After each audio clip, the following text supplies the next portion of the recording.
Gila, malam ini nih ya, ini posisinya tuh udah setengah 11 lah, jam 10 lebih, tapi masih ada apa namanya tukang paket cingdong datang loh men. Dan malam itu dingin banget tuh nih, kalau kita lihat nih ya, suhunya itu malam ini tuh, coba dia suruh fokus. Nah ini jam 22.25, suhunya tulisannya -9. Nah, tapi malam ini tuh dia tuh ada apanya gitu loh, lembab atau angin gitu.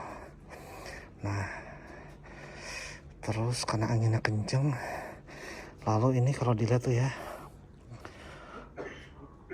feels like-nya itu -16 derajat dibilangnya. Jadi alasannya karena angin membuat ini terasa lebih dingin gitu loh, kira-kira begitu. Nah ini kalau kita lihat nih, tukang paketnya tuh masih ada weh. Gila, ini tadi saya tuh baru ditelepon sama abang paket JD ini, dan itu tuh paketnya tuh banyak banget tuh. Gila kalau dilihat tuh ya, paketannya banyak, dan si abangnya ini masih ngirim-ngirim buat orang-orang. Wih, kacau. Dedikasi tukang paket tuh ya, nggak kira-kira weh. Nah, kalau dilihat tuh barang-barangnya tuh, wih, banyak banget cuy. Dan ini dingin banget, jari saya aja udah, wih, ini pegel weh. Cuman ya, dedikasi tukang paket nih.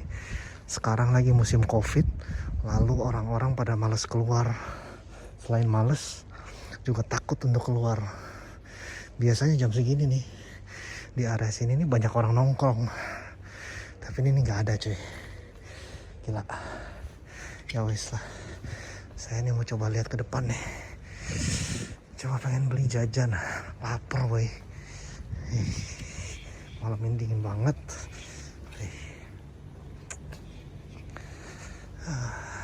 Ciao.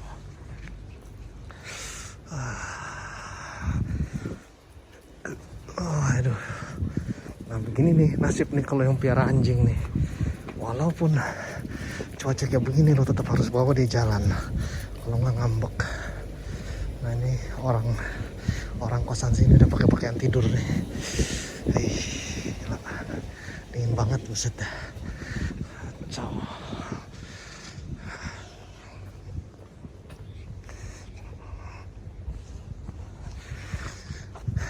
Kalau lagi situasi normal sih setengah 11 malam, jam 11 malam masih rame nih depan-depan sini nih. Tapi ini angin yang gak nahan cuy. Habis lah. Iya lu, gak ada orang, sepi weh. Belanja, beli jajanan, beli coklat saya. Nah, dingin-dingin, musim dingin saya, salah satu andalan saya coklat. Wah, ini abang paketnya belum, masih ada weh. Tapi ini bisa kita lihat, paket yang ditaruh di pinggirannya udah makin berkurang. Berarti dia lagi bolak-balik nganter-nganterin ke kamar penghuni. Kalau tadi saya pas dia telepon, saya langsung datang ambil lah, meringankan bebannya. Kesian. Kalau dilihat itu kursinya dikasih kayak jaket gitu loh, buat nahan angin. Ya wis lah, saya harus balik dulu, dingin weh.